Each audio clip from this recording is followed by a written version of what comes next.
Praise the Lord. We welcome you once again to this online Sunday service. Praise Lord. हम एक और बार आपको इस ऑनलाइन रविवार की सर्विस में आपका स्वागत करते हैं। And we are continuing with our study on King Saul from the Old Testament. हम साउल राजा के बारे में पुराने नियम में से वचन में से और पढ़ते हुए जाएंगे आगे। We are focusing on King Saul to understand that even if we have a calling from God and everything prepared for us, we can lose that calling. और हम आगे ऐसे पढ़ते जाएंगे, चाहे आपके लिए बुलावट हो परमेश्वर की ओर से, फिर भी हम भटक जाए तो हम अपनी बुलावट को खो सकते हैं। You see, God has great plans for us. परमेश्वर के हमारी ओर के लिए बड़े आशाएं और हमारे बारे में एक भविष्य देखता है परमेश्वर। And some of us are chosen by God specifically to do even greater things. और स्पष्ट रीति से हम में से कई परमेश्वर के लिए श्रेष्ठ कार्य करने के लिए परमेश्वर योजनाएं रखता है हमारे लिए। And with that great calling, God gives us a great anointing.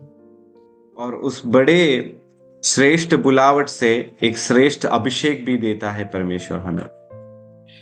And it is important to understand that that great anointing carries also a great responsibility.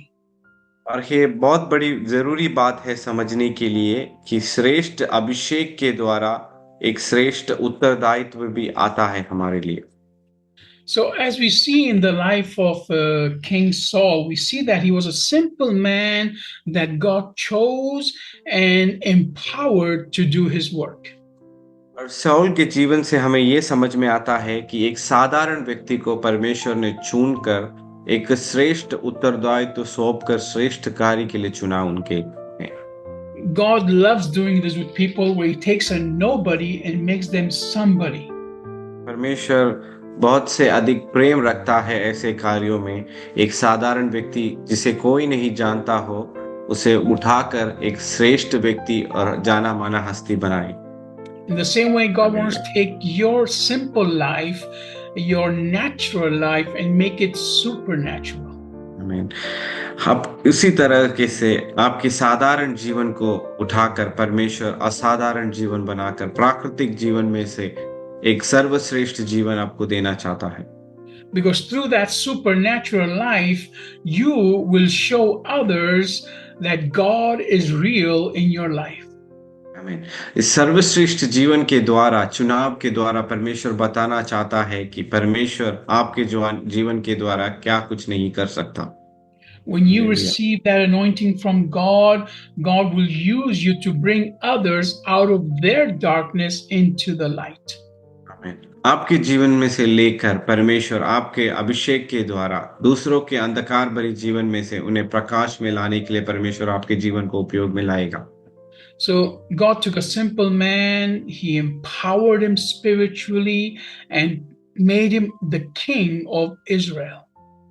परमेश्वर ने एक साधारण व्यक्ति को चुना, पवित्र आत्मा या फिर अभिषेक के द्वारा उसे सामर्थशाली बनाया और उसे एक राजा के पद पर उसे बिठा दिया। He was the first king of the Israeli people. और इजरायली लोगों का पहला राजा था Saul. And God had great and wonderful plans for him, that his kingdom, the kingdom of Saul, his heritage would reign forever. आमीन। परमेश्वर Saul के प्रति बहुत श्रेष्ठ और बड़े श्रेष्ठ कार्यों को रखा था, जैसे कि उनके वंशावली में से आगे पीढ़ियों में से बढ़कर इजराइल का राजा उसी राजधानी पर गद्दी पर बैठा रहेगा। So when Saul was called to be king, we see that when God empowered him, he also gave him wisdom. जब हम देखते हैं कि साउल को जैसे राजा की ओर से चुना गया था, उसे सामर्थशाली बनाया, उसे ज्ञान भी दिया परमेश्वर ने। God gave that humble man wisdom on how to deal with those that attack him, try to deal with those that don't accept him. एक साधारण व्यक्ति को चुनकर उसे सामर्थशाली बनाकर उसे ज्ञान दिया, कैसे जो लोग उसे स्वीकारते हैं या फिर मानते हैं, कैसे उनके साथ व्यवहार करना चाहिए और कैसे वो लोग जो उसे नहीं राजा के तौर पर स्वीकारते हैं, उनके साथ कैसे व्यवहार करना चाहिए। Saul in the beginning did not care what anyone thinks about him. शाऊल राजा शुरुआत में या फिर शाऊल ने शुरुआत में ऐसे नहीं सोचा कि क्या लोग या फिर दूसरे उनके बारे में सोचते हैं, Because he really didn't think much about himself. क्योंकि उन्होंने अपने बारे में ज्यादा कुछ सोचा नहीं तभी। And this is one of the keys to stay humble is not to think much about yourself. ये वो एक रहस्य चीज है जो ज्यादा अपने बारे में सोचने की जरूरत नहीं है। Don't think you're all that great. ऐसा मत सोचिए कि मैं सब कुछ सर्वश्रेष्ठ हूँ। Don't think you're all that good. मैं सबसे अच्छा हूँ। Don't think that you do everything right according to your understanding. नहीं तो ऐसा ना सोचिए कि मैं सब कुछ अपने सोच के हिसाब से सही कर रहा हूँ, Because that is the first step towards pride. क्योंकि अहंकार की ओर का पहला पद है वो। That is the first step towards falling from God's grace. परमेश्वर की कृपा में से गिरने के लिए या फिर अहंकार से बढ़कर गिरने के लिए पहला कदम है वो। And this is the way Saul started falling from God's grace, and at the end, he ended up in a very dark area. इसी तरह से शाऊल अपने अहंकार से भरकर अपने गिरावट से या फिर गिरने की ओर से पहला कदम वो रखने लगा। See, Saul in the beginning had a holy zeal, a holy anger for the things of God. एक पवित्र जुनून या फिर जश्न था उनको परमेश्वर की ओर से, परमेश्वर के लिए कार्य करने के लिए। He appreciated and understood the great anointing God had giving him. उनके ऊपर जो सौंपा गया हुआ अभिषेक के लिए उन्हें बहुत सम्मान और उत्तरदायित्व मानते थे वो। Saul understood the privilege, the gift of being the king of the Israeli people. उन्हें उस सम्मान का या फिर उस पद का या फिर उस उत्तरदायित्व का मूल्य वो जानते थे कि इस्राएल का राजा बनना क्या था परमेश्वर की ओर से। But as we are reading in these chapters, with time we see that all this kingship and God's anointing and everything he was achieving in life got to his head. आमीन। हम जैसे ही आगे के अध्यायों में या फिर पदों में पढ़ते हैं, राजा बनना, अभिषेक करना और राज्य को चलाना, ये सब अभिषेक उनके अपने दिमाग में लगने लगा और उनको अपने अंदर एक अहंकार बढ़ने लगा। He forgot where God brought him out of and how God put him in a position of honor. वो भूल गए कि कहाँ से परमेश्वर ने उन्हें चुना था और किस महिमा में परमेश्वर ने उनको पहुंचाया, उस पद को वो भूल गए। He started caring more about what people will think about him instead of what God says about him. वो ये सोचना भूल गए कि क्या परमेश्वर सोचेंगे, ना कि ये सोचने लगे कि क्या लोग मेरे बारे में सोचेंगे। And this made him very insecure, which is when you become insecure is when you start making mistakes. वो अपने आप में ही सम्मान खोने लगे और आपा खोकर वो अपने आप में ही ऐसे गलत कदमों को उठाने लगे। We will read now in 1 Samuel chapter 13. We're going to read now. This is about a couple of years after Saul has already been made king. हम पहले शमूएल 13वां अध्याय में हम पढ़ेंगे। इस भाग में ऐसा पढ़ते हैं कि जब कुछ सालों बाद जब शाऊल राजा बने, उसके बारे में इस भाग में हम पढ़ते हैं। And we will see how he is given an instruction by Samuel, the prophet, and how Saul doesn't obey that instruction and why.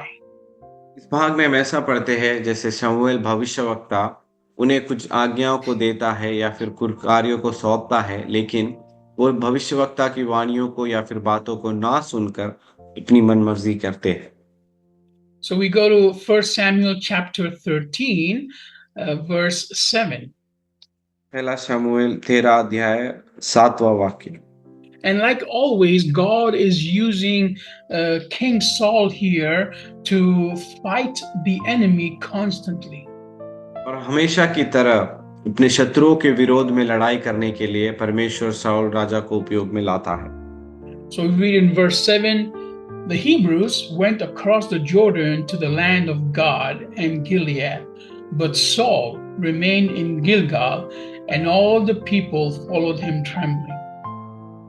कितने इब्रानी यरदन पार कर कर गाद और गिलाद के देशों में चले गए, परंतु शाऊल गिलगाल ही में रहा और सब लोगों थरथराते हुए उसके पीछे हो लिए। So here they are facing a war against the Philistines. यहाँ वो फिलिस्तियों के सामने एक लड़ाई या फिर युद्ध में है। It says that the people of Israel were fighting 30,000 chariots in verse 5, for example. और ऐसा देखे जाए संख्याओं में तो 30,000 के समान में 5 लोग के विरोध वो लड़ाई कर रहे थे। And so we see that this is the way they were facing the enemy. They were a small number, and it says in verse 5, for example, 6,000 horsemen and people as numerous as the sand on the seashore, in verse 5. 5 लोगों के समान वो लड़ाई कर रहे थे। 13वां के 5वां वाक्य में हम पढ़े तो फिलिस्ती इसराइलियों के युद्ध करने के लिए इकट्ठा हो गए, अर्थात 30,000 रथ और 6,000 सवार और समुद्र के तीर के बालू के किनके के समान बहुत से लोग इकट्ठा हुए और वेतवातना के पूर्व वो जाकर लड़ाई करने लगे। So he wasn't facing a small army, he was facing something that he could not count. वो एक साधारण सेना के सामने नहीं खड़े थे, ना कि अपनी संख्या में वो एक बड़े झुंड के सेना के सामने लड़ाई के लिए खड़े थे।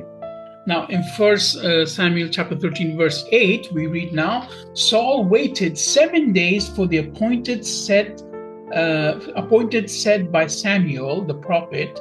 When Samuel did not arrive at Gilgal, as the people began to scatter from Saul, Saul said, "Bring the burnt offering and the peace offering to me," and he offered the burnt offering.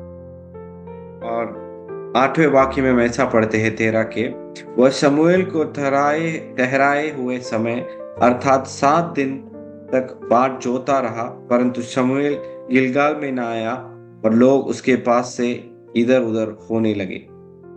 And verse 9. तब शमूएल ने कहा, home बलि और ma'am बलि मेरे पास लाओ। तब उसने home बलि को चढ़ाया। Now, here we see that Saul, being a king, took upon himself to do the work of the prophet. यहाँ हम ऐसा पढ़ते हैं, जो एक भविष्यवक्ता को करना चाहिए और वो उत्तरदायित्व यह कार्य एक राजा ने अपने हाथ में ले लिया। Now, if you remember a few weeks back, and a few chapters back, we read that this same instruction to wait 7 days was given to Saul by Samuel. और कुछ अध्यायों पहले या फिर पीछे हम आते हैं तो हमने ऐसा पढ़ा था कि शमूएल साउल से कहता है कि कुछ 7 दिन वाट जोत कर इंतजार कीजिए। And so Saul understood exactly how Samuel worked. He had to wait in a place for 7 days, then Samuel would come, give the offering to the Lord, and this would be what would make them win the battle. और Saul समझता था कि कैसे शमूएल कार्य करता है और कैसे बेट चढ़ाता है और कैसे करना चाहिए और कितना दिन बाट जोतने के बाद या फिर बलि चढ़ाने के बाद हमें युद्ध में जाना चाहिए, ऐसे ये साउल जानता था। You see, the one who has to give the offering is the prophet. जो भेंट या फिर बलि चढ़ाता है वो भविष्यवक्ता का कार्य या फिर उत्तरदायित्व है। The one who goes to war is the king. जो युद्ध में जाता है वो राजा का कार्य है। Now, if you remember in the beginning, when Saul first got anointed, God showed him that if God so pleases, he can use Saul also as a prophet. अभिषेक करते समय परमेश्वर ने शमूएल के द्वारा कहा गया था, यदि परमेश्वर साउल में प्रसन्नित होता है तो उसे एक भविष्यवक्ता के तौर पर भी परमेश्वर उपयोग में लाएगा। So Saul was chosen as king, but at the same time God showed him that inside of him, through the Holy Spirit, if God so chooses, he can also use him to prophesy. परमेश्वर ने शाऊल को अभिषेक किया, लेकिन परमेश्वर ने पवित्र आत्मा के द्वारा यह बताया, यदि परमेश्वर प्रसन्नित होता है तो उसे एक भविष्यवक्ता के तौर पे भी परमेश्वर उसे उपयोग में लाएगा। That's why everybody that saw Saul prophesying were surprised. How can a simple man start to prophesy? तभी जब शाऊल ने भविष्यवाणी करने लगा तो लोगों को थरथराने लगे, कैसे एक साधारण व्यक्ति भविष्यवाणी कर सकता है। So here God was showing that he can do whatever he wants with whomever he wants. यहाँ परमेश्वर बताना चाहता है कि परमेश्वर जो किसी को भी चाहता है उसे उपयोग में अपनी सेवकाई में ला सकता है। But even then, God has a way of doing things under a strict order. आमीन। तब भी परमेश्वर के से बताने पर और या फिर उनके कार्य के हिसाब से ही स्पष्ट रीति से कार्य को किया जाता था। The king goes to war. राजा युद्ध के लिए जाता है। The prophet is the one who gives the offering. भविष्यवक्ता है जो भेंट चढ़ाता है। And then they will win the battle. तब जाकर वो युद्ध या फिर विजय हो पाते हैं। But here Saul, after waiting 7 days, he couldn't wait any longer. He got nervous and he did the sacrifice himself. यहाँ साउल 7 दिन बाट जोतने के बाद और बाट जोड़ नहीं पाता था और वह घबराहट में आकर जाकर भेंट चढ़ाने लगा। And in verse 10, we read, just as he finished offering the burnt offering, Samuel the prophet arrived, and Saul went out to meet and greet him. 10वें वाक्य में हम पढ़ते हैं, जैसे ही शाऊल ने भेंट चढ़ाया वैसे ही भविष्यवक्ता आता है और वह बाहर जाकर भविष्यवक्ता से भेंट करता है। Verse 11, Samuel said, what have you done? Saul replied, when I saw that the people were scattering from me, that you didn't come at the appointed time, and that the Philistines were assembling in Mishaf. 11वां वाक्य, शमूएल ने पूछा, तूने क्या किया?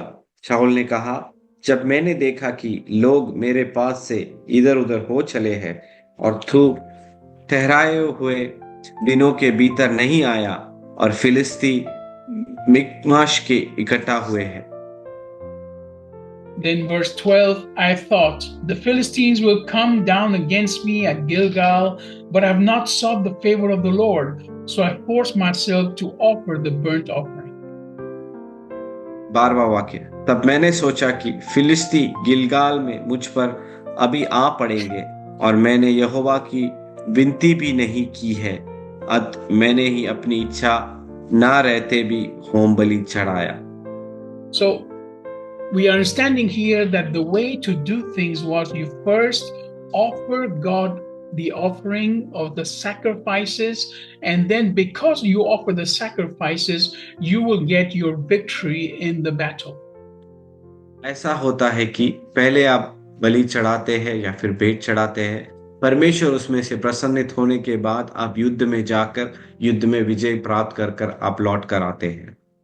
And so Saul knew that without giving the offering to God, he will not win the battle. शाऊल जानते थे कि भेंट चढ़ाए बगैर या फिर बलि चढ़ाए बगैर उन्हें विजय नहीं मिलेगा। But look at verse 11 over here. The reason why Saul made the mistake of giving the offering without the prophet Samuel. 11वां वाक्य हम देखते हैं वो वजह क्यों शाऊल ने उस भेंट को चढ़ाया बिना भविष्यवक्ता की बाट जोते हुए, या जो उन्होंने वो किया जो उन्हें नहीं करना चाहिए था। So Samuel said, what have you done? And Saul replied, when? I saw that the people were scattering from me. शाऊल आकर पूछता है, शमूएल आकर शाऊल से पूछता है कि ये तुमने क्या किया? तब शाऊल कहता है कि जब मैंने देखा लोग मुझसे तीतर बीतर होके भाग रहे थे। So then we see that at this moment Saul got nervous at the people leaving him. वो घबरा कर लोगों उनसे और से भागते हुए देखकर, so he felt himself alone, and he felt that people were leaving him because he could no longer lead them as king. वो अपने आप को अकेला पाया और वो डर के मारे कि लोग मुझे छोड़कर भाग जाएंगे और राजा होने के तौर पर वो घबराने लगे। You see, the people of God also knew that without the offering, they will not win the battle. परमेश्वर के लोग ये जानते थे कि बिना भेंट चढ़ाए हुए उन्हें युद्ध में विजय नहीं मिलेगी। So at that time, they start to leave King Saul. तब ऐसा सोचकर वो साउल राजा को छोड़कर भागने लगे। So at that moment, also, King Saul realized that without the prophet Samuel and without his work, nobody is going to respect the king. Saul जानते थे कि शमूएल के भेंट चढ़ाए बगैर कोई भी साउल राजा की सम्मान या फिर इज्जत नहीं करेंगे। So we see here that Saul, the king Saul, thought that he was more than enough to go into battle alone. Saul राजा ने उस क्षण ऐसा सोच लिया कि वो अपने से भी श्रेष्ठ है कि अकेले युद्ध जाने के लिए वो काबिल है। In other words, he could go to battle alone without the prophet doing the offering. दूसरे सरल शब्दों में ये कहा जाए कि भेंट चढ़ाए बगैर या फिर भविष्यवक्ता के बगैर मैं सामर्थ्यशाली हूँ युद्ध में जाने के लिए, ऐसा उन्होंने सोच लिया। And when he saw that the people started leaving him, he realized he was nobody. जब लोग उसे छोड़कर भागने लगे, उन्हें यह समझ में आया कि मैं कुछ भी नहीं। So what he did was he took upon himself to do the work of the prophet, of the man of God, so that the people would stay with him. उन्होंने अपने आप पर वो उत्तरदायित्व ले लिया ताकि लोग उनके साथ रहे और उन पर भरोसा टिके रहे। इसके लिए उन्होंने भेंट चढ़ाया जो उन्हें नहीं करना चाहिए था। So here we see a change of his personality. उनके व्यक्तित्व में एक बदलावट हमें दिखाई देता है यहाँ। In the beginning, when Saul was named king, many people did not bring presents, and says there that Saul kept quiet. शुरुआत में जब साउल को राजा चुना गया, कई लोग उनके लिए भेंट नहीं लेकर आए या फिर सम्मान नहीं लेकर आए, फिर भी वो चुप रहे। He didn't care what they thought about him. क्योंकि उन्होंने ये नहीं सोचा कि उनको ये नहीं लगा कि मुझे ये सोचना चाहिए कि क्या लोग सोचते हैं। And at this point where people were leaving him because they did not consider he was strong enough as king to lead them into battle, he got nervous. लेकिन कुछ सालों बाद जब इस युद्ध के ओर पर आते हैं, जब लोग उन्हें छोड़कर जाते हैं, तो उन्हें ऐसा डर लगने लगा कि लोग मेरी सम्मान या फिर इज्जत नहीं करते हैं एक राजा होने के तौर पर। Not only did he become nervous at this point, but if you see in verse 12, he gives a cheap and a very, how could I say, yeah, a very cheap excuse why he did what he did. वो 12वां वाक्य में जब आप आते हैं, जो कुछ भी उन्होंने किया उसके लिए एक तुच्छ वजह, एक सरल वजह देकर उसमें से बचने की कोशिश करते। In verse 12 it says, I thought the Philistines will come down against me at Gilgal, but I have not sought the favor of the Lord, so I forced myself to offer the burnt offering. 12वां वाक्य में हम ऐसा पढ़ते हैं, तब मैंने सोचा कि फिलिस्ती गिलगाल में मुझ पर अभी आ पड़ेंगे, और मैंने यहोवा से विनती भी नहीं की है। अंत में मैंने अपनी इच्छा ना रहते भी होम बलि चढ़ाया। So very cunningly, very cheaply, with a bad character, Saul says, I know this is wrong what I have done, and I didn't want to do it, but I forced myself to do it. बड़ी चतुराई से या फिर बेवकूफी से वो ऐसा करते हैं कि मेरी इच्छा नहीं थी, फिर भी मैंने किया, मैंने बलि चढ़ाया। So in other words, this is the same mentality that Adam had in the beginning in the Garden of Eden. ये वही सोच या फिर सोच रखने की सामर्थ ईदन के वाटिका में हम देख सकते हैं जो आदम ने किया। Adam did this and also Eve did this. आदम ने किया और ईव ने भी यही गलती की। When God asked Adam, what have you done? He said, the woman you gave me made me do it. जब आदम से ईदन वाटिका में परमेश्वर ने पूछा ये तुमने क्या किया, तभी उन्होंने दूसरों पर दोष लगाकर कहा, अपनी पत्नी पर, ईव के वजह से, आपने जो स्त्री मुझे दिया है उसकी वजह से ये गलती हुआ। When God asked Eve, Eve said, "The devil or the serpent tricked me into doing it." जब स्त्री से पूछा, ईव से पूछा ये आपने क्या किया, तो उन्होंने कहा ये शैतान या फिर ये सर्प ने मुझे धोखा दिया। And here, basically, Saul is doing the same thing. He's not taking responsibility for his actions. इतिहास फिर से ऐसे ही दोहराते हैं और यहाँ शाऊल भी वही गलती करता है, अपनी गलती को ना मानते हुए दूसरी परिस्थितियों पर दोष ठहराते हैं।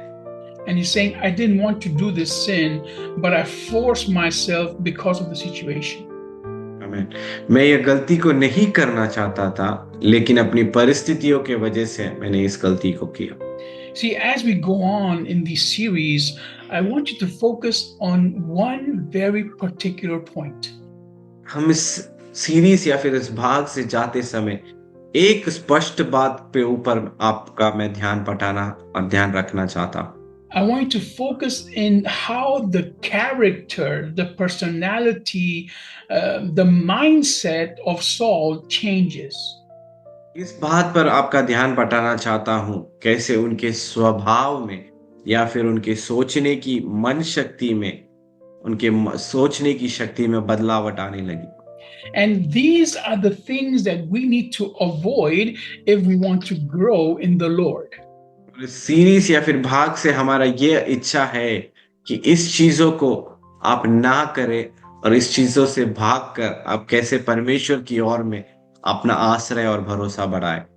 Here we saw that Saul went from someone who didn't care about what people think about him to become so nervous that he committed a serious crime by doing what only the prophet can do. शुरुआत में एक साधारण व्यक्ति शाऊल, ना सोचते हुए या फिर ना ध्यान देते हुए कि क्या लोग सोचते हैं, उसमें से एक राजा जो बनने लगे कि जो कार्य या फिर भाग नहीं करना चाहिए था, वो उन्होंने किया ये सोचते हुए कि क्या लोग मेरे बारे में सोचेंगे। Now, I completely understand the pressure Saul was going through. मैं पूरी तरह से ये समझ सकता हूँ कि शाऊल के ऊपर एक राजा होने से क्या गुजर रही थी। I can understand it because I went through a similar thing many years back. मैं ये इसीलिए समझ सकता हूँ कि कुछ सालों पहले ऐसे कुछ परिस्थितियों में से मैं भी गुजरा हुआ था। Many years back, before I was pastoring, I was serving in a church. कुछ साल पहले मैं पास्टर की सेवकाई करने के पहले एक कलीसिया में मैं सेवकाई करता था। And I was the pastor's right hand. और मैं पास्टर का दाहिना हाथ था तभी। I did everything the pastor did except for pastoring. I would preach and teach and do everything else. मैं सब कुछ करता था, ना कि एक पास्टरवान की सेवकाई के अलावा मैं वचन से बोलता था, मैं सेवकाइयाँ करता था, लेकिन मैं पास्टरवान की उत्तरदायित्व या फिर सेवकाई को नहीं करता था। Okay, I was the one people would go to when the pastor wasn't there. सरल बातों में कहे तो जब पास्टर नहीं थे तब लोग मेरे पास आते थे कुछ बात करने के लिए, पूछने के लिए, प्रार्थना करने के लिए। And they knew that if anything had to be told to the pastor, they could tell me and I would take care of it and make sure the pastor knew about it. और इतना भी नहीं कि यदि कुछ पास्टरवान से कहना था तो मुझे कहते थे कि वो जान लेते थे कि ये वो पास्टरवान को बता देंगे और उस कार्य में निर्णय करवा देंगे। So during that time, with that position I held, we used to have on Friday nights, we used to have these night vigils.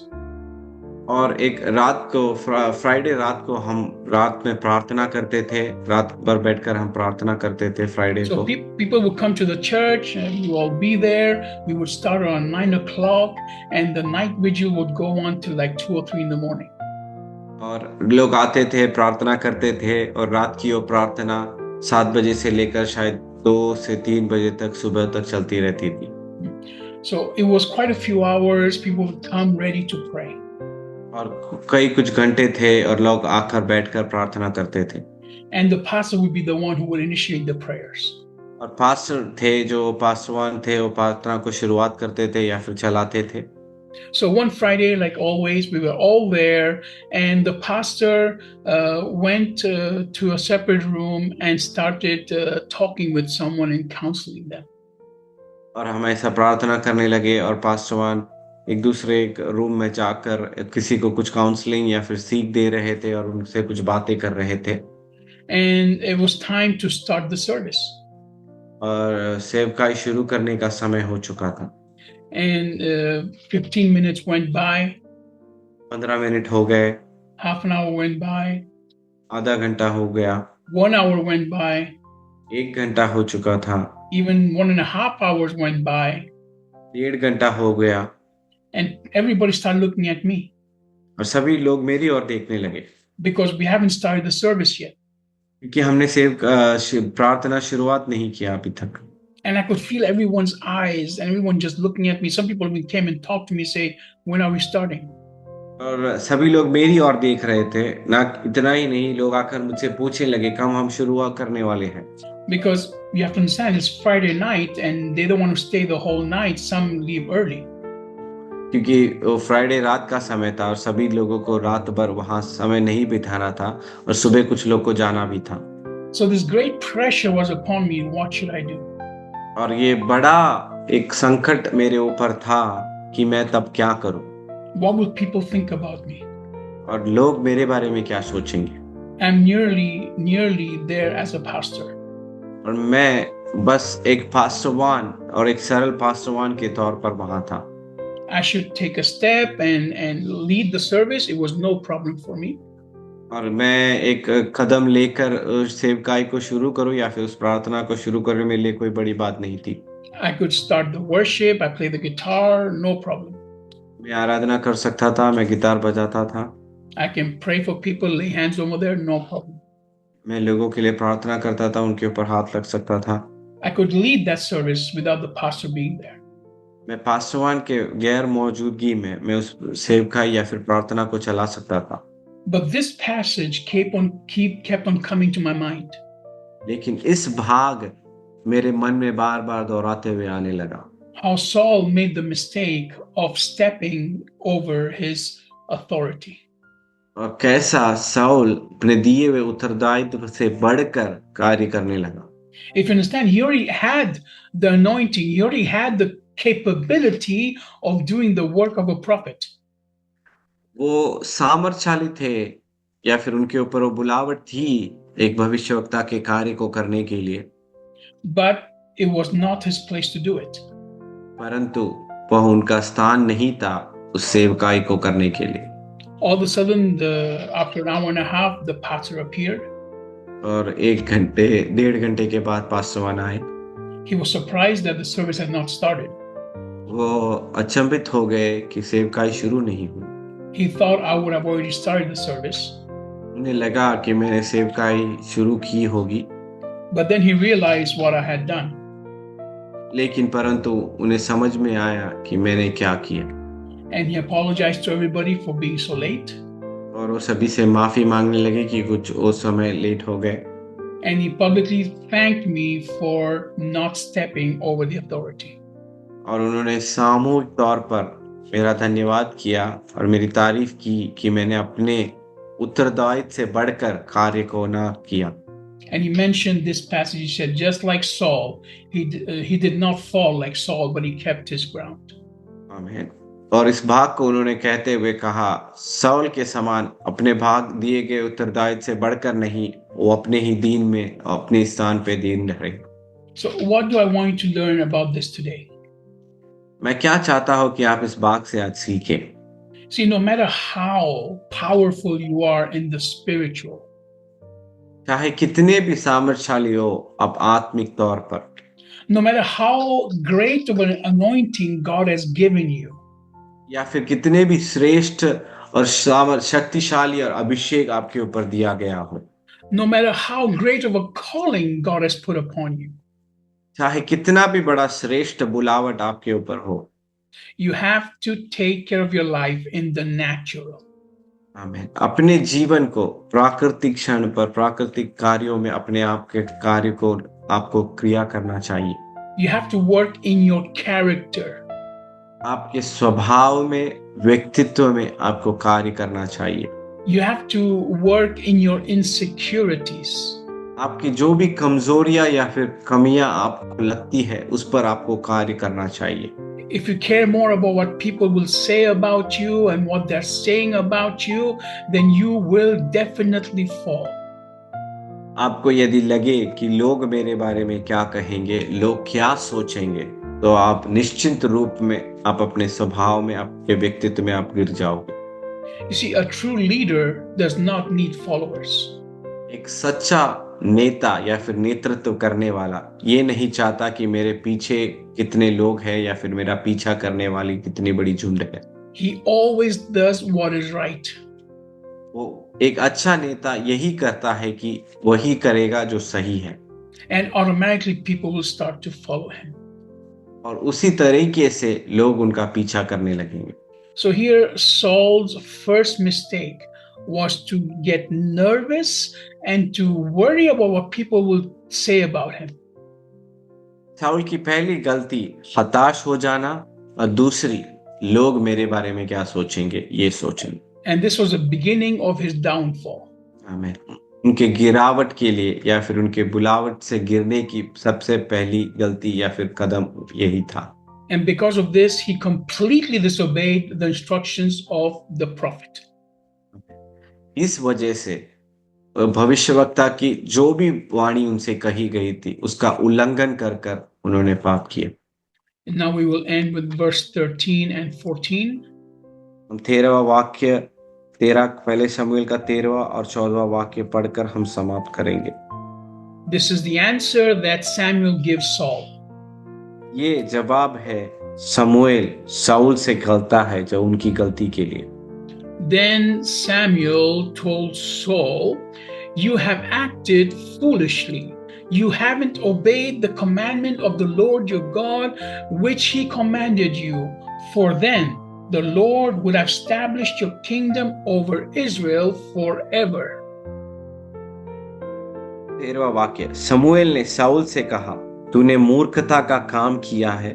तूने अपने परमेश्वर यहोवा की आज्ञा को नहीं माना, नहीं तो यहोवा तेरा राज्य इस्राएलियों से ऊपर सदा स्थिर रखता। Then verse 14, "But now your kingdom won't be established. The Lord has sought for himself a man after his own heart, and the Lord has appointed him as commander-in-chief over his people, because you did not obey that which the Lord commanded you." परंतु अब तेरा राज्य बना ना रहेगा। यहोवा ने अपने लिए एक ऐसे पुरुष को ढूंढ लिया है जो उसके मन के अनुसार है, और यहोवा ने उसी को अपनी प्रजा पर प्रधान होने को ठहराया है, क्योंकि तूने यहोवा की आज्ञा को नहीं माना। आमीन। So here in verse 13, I want you to focus on this one phrase that says over here, "For then the Lord would have established your kingdom over Israel forever." It's a very important word over here. तो 13वां के अंतिम भाग में हम ऐसा पढ़ते हैं, नहीं तो यहोवा तेरा राज्य इस्राएलियों के ऊपर सदा स्थिर रहे। So you see, the calling was not only for Saul to become king. वो बुलावट शाऊल को सिर्फ एक राजा बनने के लिए नहीं था। The purpose and the plan and the calling for Saul was to establish God's kingdom forever through Saul. वो उद्देश्य, वो योजना, वो बुलावट सिर्फ राजा बनने के लिए नहीं था, लेकिन उनका राज्य तो हमेशा के लिए स्थिर रखने के लिए था। Now, those of you that are believers that read the Bible, upon whose kingdom did God later on say he will establish his kingdom forever? Think about it. आप विश्वासी लोग जो वचन पढ़ते हैं, मनन करते हैं, किसके ऊपर परमेश्वर के राज्य को वो स्थिर करेंगे ऐसा उन्होंने कहा, जरा सोचिए। We all know this is King David. हम सभी जानते हैं वो दाऊद राजा थे। So God took the calling upon Saul, which was not only to be king, but to be king forever, and he transferred the calling onto David. शाऊल को राजा ही नहीं चुना था, लेकिन स्थिर राज्य चुना था, लेकिन उस पर से उस बुलावट को और राज्य को उठाकर दूसरे एक व्यक्ति पर परमेश्वर ने उसे सौंप दिया। You see, we only think about our life and the next year, the next 2 years, but God has an eternal plan for us. आमीन। हम हमारे जीवन के बारे में, हमारी आगे की जीवन के बारे में, भविष्य के बारे में सोचते हैं, लेकिन परमेश्वर हमारे लिए एक अनंत काल के जीवन के बारे में सोचा है। So Saul lost the blessing not only for himself, but the Amen. blessing for his inheritance, his line of inheritance that would eventually be the one that came to Jesus Christ. परमेश्वर ने सिर्फ शाऊल के लिए नहीं, लेकिन उनके द्वारा उनकी वंशावली के लिए या फिर उनकी पीढ़ियों के लिए जो आने वाले स्थिर रह सकते थे, उनके लिए भी योजना योज कर करके रखी थी। It was through the bloodline of Saul that God was going to make the bloodline to Jesus Christ. आमीन। शाऊल के द्वारा उन्होंने अपनी वंशावली, यीशु मसीह की वंशावली को उन्होंने सोच कर रखा था। But then, because of Saul's disobedience, God transferred that plan onto David. आमीन। लेकिन शाऊल की आज्ञा के उल्लंघन के वजह से परमेश्वर ने उसे हटाकर दूसरे एक व्यक्ति को दाऊद के वंशावली पर रख दिया। So we see here what a wonderful and great plan God had with Saul lost. हम यहाँ ऐसा देखते हैं कितना अद्भुत कार्य और कितना महिमादारी या फिर कितनी गहराई एक योजना पद्धति परमेश्वर ने शाऊल की ओर से रखा था। The more you think about yourself, the more you will lose what God has for you. तो ज्यादा अपने बारे में सोचोगे तो अधिक तुम अपने योजना या फिर परमेश्वर की बुलावट में से दूर जाओगे। The more you will worry about what people will say about you, the less you will worry about God. हम अपने बारे में या फिर लोग क्या कहेंगे ये ज्यादा सोचेंगे तो हम परमेश्वर के बारे में कम सोचेंगे। And that's when we will lose the calling. तभी हम अपने बुलावट को खो देंगे। Because God will see the character is falling and he can no longer use you to represent him. परमेश्वर तब हम देखते हैं कि परमेश्वर अपने बुलावट को हम खो देते हैं और हम परमेश्वर को या फिर परमेश्वर के समान या फिर परमेश्वर को हम नहीं दर्शाते अपने जीवन से द्वारा। Now you might think that this is a very strict and very hard consequence for such a small mistake. हम ऐसा सोचेंगे एक छोटी सी गलती के लिए ये बहुत ही कठोर शिक्षा उन्हें मिली गई। But you see, God knows the character. लेकिन परमेश्वर स्वभाव को जानता है। He looks at the character more than the works. आमीन। परमेश्वर हमारे स्वभाव को या फिर अपने एक व्यक्ति के व्यक्तित्व को देखता है, ना कि उनके जो क्रियाओं को। Because God wants to see the character of Christ inside of us. आमीन। क्योंकि परमेश्वर चाहता है कि एक मसीहदारी स्वभाव हमारे जीवन में हम दर्शाए। So as we go on in this study, you will see that this choice that God made was the right choice. क्योंकि जब हम आगे पढ़ते जाएंगे तभी हमें समझ में आएगा ये जो निर्णय परमेश्वर ने किया वह सही निर्णय था। Because we will see that King Saul, the chosen one, the anointed one, ended up doing things that even the unbelievers don't do. क्योंकि हम देखते हैं कि शाऊल ने ऐसा कार्य किया जो कि ये विश्वास में ना होने वाला व्यक्ति भी नहीं करेगा, वैसे शाऊल ने किया। And he did this knowing God, having a calling, and being heavily anointed. और ये व्यक्ति तब ये किया, उनके ऊपर एक श्रेष्ठ अभिषेक, एक बुलावट थी और यह जानकर भी उन्होंने वो बड़ी गलती की। But all this means nothing if your character has not changed. ये कुछ भी मायने नहीं रखता यदि आपके स्वभाव में, आपके व्यक्तित्व में बदलाव ना आए। So I want to encourage you with this. मैं आपको प्रोत्साहित करना चाहता हूँ इसके द्वारा that you look at your character and work on that. और आप अपने स्वभाव की ओर आप ध्यान बढ़ाए और उसके ऊपर आप कार्य या फिर क्रिया करने लगे। The more your character changes, the more anointing God will give you. क्योंकि आपके स्वभाव में बदलावट आए उस हिसाब से परमेश्वर की अभिषेक आपके ऊपर बढ़ती जाएगी। God bless you. परमेश्वर आपको आशीष करे।